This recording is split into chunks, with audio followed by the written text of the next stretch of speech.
ঢাকার বাহিরে এটাই সর্ববৃহৎ 21শে ফেব্রুয়ারি উদযাপন হয়, যেটা বাংলাদেশের বাহিরে আর কোথাও এত সুন্দর করে আয়োজন করা হয় না। এই বছরে এই সময়টা আমরা একটু ভিন্নতর সময়ের মধ্যে দিয়ে পার করছি এবং 21 উদযাপনটা এবারে শুরু হচ্ছে সত্যিকার অর্থে রোজার মধ্যে। 20 তারিখ 21-এর মূল আয়োজন, যেটি একটু আগেই বললাম, জ্যাকসন হাইটসের জুইস সেন্টারে অনুষ্ঠিত হবে। আমরা বাংলাদেশে যেমন 20শে ফেব্রুয়ারি রাতে 21-এর অনুষ্ঠানমালা শুরু হয় এবং 12টা 1 মিনিটে গিয়ে শহীদ মিনারে পুষ্পস্তবক অর্পণের মধ্যে দিয়ে আমরা এই আয়োজনটা সম্পন্ন করি। ঠিক একই আদলে আমরা এখানেও ওই আমাদের 21-এর উদযাপনটা আমরা সম্পন্ন করি। আলোচনার শুরুতে এস এম আলম, আপনার কাছে একটু জানতে চাই, সেটি হলো বাংলাদেশে আমরা জানি 21শে ফেব্রুয়ারি উদযাপন করা হয় অনেক বৃহৎ পরিসরে, কিন্তু দেশের বাইরে যারা থাকেন তারা বিচ্ছিন্নভাবে এটি করে থাকেন। কোথাও শহীদ মিনার নেই, কোথাও পুরো আয়োজনে যেহেতু মধ্যরাত এটি করতে হয়, মানুষের আগ্রহের কমতি থাকে। সেখানে আপনারা বাংলাদেশের বাইরে সবচেয়ে বড় আয়োজনটি করছেন, কিভাবে এটি আজকের এই বড় আয়োজনে রূপ নিল? ধন্যবাদ জুয়েল ভাই, ধন্যবাদ সুপ্রিয় দর্শক শ্রোতা। আপনাদের সবাইকে প্রথমেই রমাদান মোবারক এবং TVN 24-এর কর্মবৃন্দকে আমি ধন্যবাদ জানাচ্ছি আমাদেরকে সুযোগ করে এখানে আমন্ত্রণ করার জন্য। আজকে জুয়েল ভাই যে প্রশ্নটা করেছে, আমরা এই 21শে ফেব্রুয়ারি অনুষ্ঠান উদযাপন করে আসতেছি 2004 থেকে। আমরা তখন অন্যান্য সংগঠনের সাথে করেছি, যেটা হলো বাংলাদেশ সোসাইটি 2004 এবং 2005-এ আমরা বাংলা নাট্য দল, যেখানে আমি নিজেও ছিলাম, ওদের সাথে একত্রে করেছিলাম।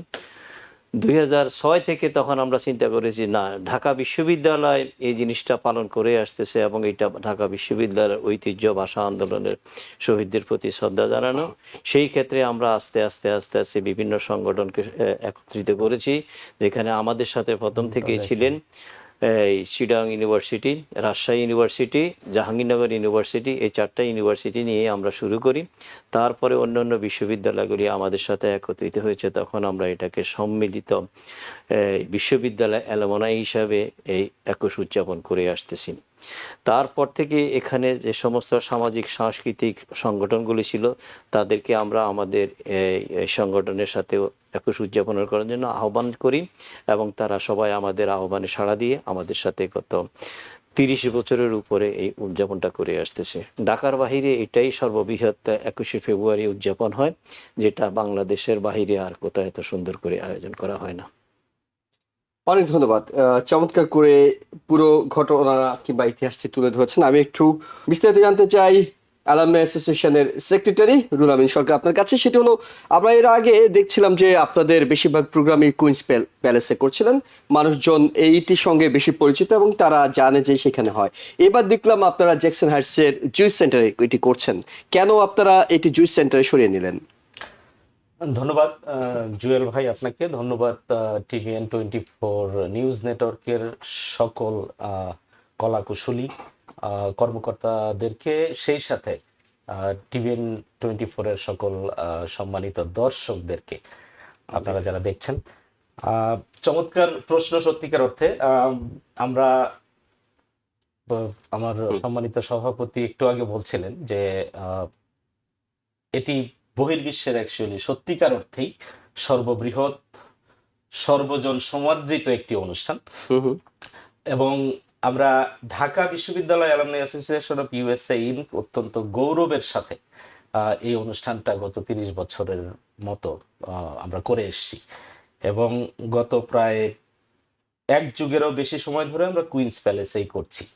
আপনারা একটু খেয়াল করলে দেখবেন যে এই বছরে এই সময়টা আমরা একটু ভিন্নতর সময়ের মধ্যে দিয়ে পার করছি এবং 21 উদযাপনটা এবারে শুরু হচ্ছে সত্যিকার অর্থে রোজার মধ্যে, আমাদের ধর্মীয়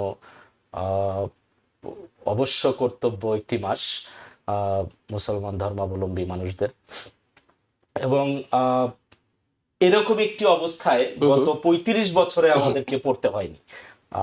তো এই প্রেক্ষিতে আমরা আসলে সত্যিকার অর্থে এই অনুষ্ঠানটাকে কিভাবে আমরা করব, কারণ 21 এবং রমজান দুটোই গুরুত্বপূর্ণ বিষয়।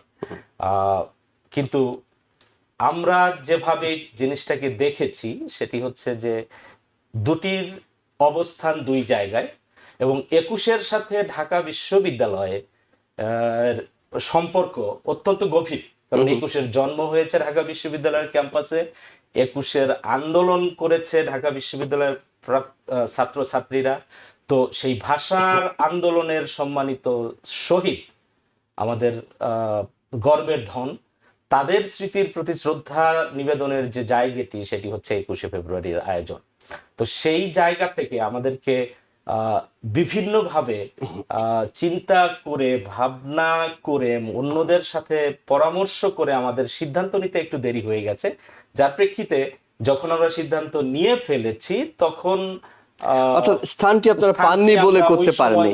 ওকে ওকে, সহজ মানে সহজ বিষয় হলো এই জায়গাটি অ্যাভেলেবল ছিল না বলে আপনাদেরকে জায়গাটি সরিয়ে নিতে তারপরে হয়েছে। আমরা চেষ্টা করেছি সুন্দর কেন্দ্র মুখী একটি জায়গাতে আমরা অনুষ্ঠানটা করতে, যাতে সবার জন্য সুবিধা হয়। তবে পাশাপাশি আরো একটু বলে রাখি যে এবারের জন্যই এটি হচ্ছে, আগামী 2 বছরও এই অনুষ্ঠান রোজার মধ্যেই পড়বে, এবং আমরা আগামীতে আরো বড় পরিসরে এবং ভালো জায়গায়, সম্ভবত আমরা কুইন্স প্যালেসেই আবার ব্যাক করে আসার একটা সম্ভাবনা আছে। জি, আমি একটু MS আলম আপনার কাছে জানি, সেটা হলো যে আমরা জানি অনুষ্ঠানটি 20 তারিখে হচ্ছে, কিন্তু তার আগেই 15 তারিখে একটি পর্ব আপনারা সেরে ফেলেছেন, অর্থাৎ শিশু কিশোরদের মেধা প্রতিযোগিতার সম্পন্ন হয়ে গেছে। সেখানে কেমন সাড়া দেখেছেন, কিংবা আমরা জানি যে আপনারা শুধুমাত্র 21 উদযাপনের মধ্যে সীমাবদ্ধ থাকেন না, আপনারা চান যে এই প্রজন্ম, নতুন প্রজন্ম যাতে 21-এর চেতনাটা লালন করতে পারে, সেই কারণেই আপনারা এই ধরনের আয়োজনটি করেন। সেখানে কেমন সাড়া দেখেছেন এই বছর? ধন্যবাদ জুয়েল ভাই। আমরা সেখানে অনেক সাড়া পেয়েছি, এবং অনেক ছাত্রছাত্রী এখানে এসেছে। ছোট মনিরা এই শীতের মধ্যে দিয়ে যেভাবে এসেছে, আমরা অত্যন্ত আনন্দিত এবং উৎসাহিত তাদের আমাদের সাথে পার্টিসিপেট করার জন্য, এবং সাথে সাথে তাদের গার্ডিয়ানরাও খুব উৎসাহিত এরকম একটা অনুষ্ঠান আমরা আয়োজন করার জন্য। যদিও আমাদের 21-এর সাথে এটা রিলেটেড, যেহেতু আমরা ছোট বাচ্চাদেরকে আমাদের বাংলার ঐতিহ্য, বাংলা ভাষাটাকে চালু করার জন্য তাদের সাথে এটাকে আমরা তুলে ধরার জন্য এই অনুষ্ঠানটা আসলে এই শিশুদের মেধা প্রতিযোগিতা অংশগ্রহণ করা। তো আপনারা তো এটি প্রতি বছর করে আসছেন, মানে যে উদ্দেশ্য নিয়ে করছেন, যে নতুন প্রজন্মকে, দেশে বেড়ে ওঠা প্রজন্মকে 21-এর চেতনায় উদ্বুদ্ধ করা, সেই উদ্বুদ্ধ করার কাজটি কতটা করতে পারছেন, অর্থাৎ কানেকশনটা কতটা হচ্ছে, নাকি আসছে একটি পুরস্কার নিয়ে চলে যাচ্ছে, এর মধ্যে সীমাবদ্ধ? না, যারা আসছে তারা কন্টিনিউ আমাদের সাথে আছে, এবং তারা অন্যদেরকে ইনভাইট করে আমাদের সাথে নিয়ে আসতেছে। তাদের মধ্যেও বাংলা উচ্চারণ, বাংলার সংস্কৃতি, বাংলার গান, বাংলার বাউল, বাংলার এই শহীদ মিনার, এগুলি খুব উৎসাহিত করে তাদেরকে যখন আমরা তাদেরকে ডেকে নিয়ে আসি এগুলি প্রতিযোগিতা করার জন্য। তারা খুবই আনন্দিত, এবং আমরা খুব সাড়া পাচ্ছি তাদের কাছ থেকে। জি, রুহুল আমিন সরকার, আপনার কাছে যে বিষয়টি জানবো, 20 তারিখ রাত 8টায় আপনারা শুরু করছেন। পুরো আয়োজনটিতে কতগুলো সংগঠন অংশ নিচ্ছে, কি কি আপনাদের আয়োজনে থাকছে, একেবারে শেষ মুহূর্ত পর্যন্ত আয়োজনগুলো দর্শকরা যারা জানতে চায় তাদের যদি একটু জানান। নিশ্চয়ই, ধন্যবাদ আপনাকে আবারও। আমাদের 20 তারিখ 21-এর মূল আয়োজন, যেটি একটু আগেই বললাম, জ্যাকসন হাইটসের জুইস সেন্টারে অনুষ্ঠিত হবে। আমরা বাংলাদেশে যেমন 20শে ফেব্রুয়ারি রাতে 21-এর অনুষ্ঠানমালা শুরু হয়, এবং 12টা 1 মিনিটে গিয়ে শহীদ মিনারে পুষ্পস্তবক অর্পণের মধ্যে দিয়ে আমরা এই আয়োজনটা সম্পন্ন করি। ঠিক একই আদলে আমরা এখানেও ওই আমাদের 21-এর উদযাপনটা আমরা সম্পন্ন করি। তো এবারে যেহেতু রোজা, সেই কারণে আমাদের অনুষ্ঠানটি শুরু হবে রাত 8টায়, ইফতার এবং নামাজের পরেই, এবং 8টা থেকে শুরু করে একটানা রাত্রি 11:30 পর্যন্ত অনুষ্ঠানমালা চলবে। 11:30 থেকে আমরা চলে যাব শহীদ মিনারে, অস্থায়ী শহীদ মিনারে পুষ্পস্তবক অর্পণের প্রক্রিয়া সম্পন্ন করতে। তো এই 11:30 পর্যন্ত যেই অনুষ্ঠানমালা থাকছে, এর মধ্যে আমাদের সাথে এই নিউ ইয়র্কের 7টি বাংলা ভাষা এবং সংস্কৃতি প্রশিক্ষণ কেন্দ্র যেগুলো, যে বাংলা শিক্ষার যে স্কুলগুলো, সেই 7টি স্কুল আমাদের সাথে অংশগ্রহণ করছে, যারা বরাবরই আমাদের সাথে এই আয়োজনে শরিক হয়ে থাকে। পাশাপাশি প্রায় 30টির মতো সামাজিক সাংস্কৃতিক পেশাজীবী আঞ্চলিক সংগঠন আমাদের সাথে, আজ পর্যন্ত 30টির মতো সংগঠন অলরেডি তাদের নাম লিপিবদ্ধ করেছে, এবং আমার বিশ্বাস আগামী 2-3 দিনে এই সংখ্যা আরো বাড়বে। আমরা আমাদের সাধ্য দিয়ে, আমাদের